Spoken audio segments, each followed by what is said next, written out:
La préparation pour un circuit comme le GR441 n'est pas aussi importante que pour une rando dans les Alpes ou a fortiori dans l'Himalaya. Après, il faut se méfier, c'est moyenne montagne où passe. La montagne, ça reste la montagne. Et effectivement, les variations climatiques peuvent être très importantes, notamment les amplitudes thermiques. C'est-à-dire après un orage, on peut perdre très vite 10 degrés. Le vent peut se lever, donc ça peut être assez éprouvant, surtout si en fin d'étape, si on est fatigué, ainsi de suite. Donc c'est des choses auxquelles il faut penser. Il y a le sac à dos, mais quand on prépare un voyage comme un périple comme le GR441, ce qui est important aussi, c'est ce qu'on a dans la tête.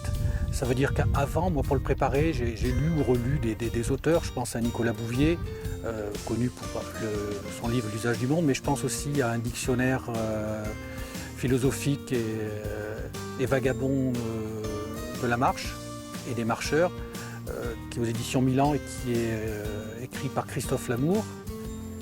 Je pense aussi à David Le Breton, qui a écrit pas mal sur le sport et qui a écrit un livre, Un éloge de la marche, d'ailleurs c'est ce deuxième livre sur ce thème. Grosso modo, c'est les 3 livres qui m'ont accompagné pour faire ce GR441 et apprécier ces paysages comme ils le méritent et être aussi à l'écoute de mon corps. Voilà.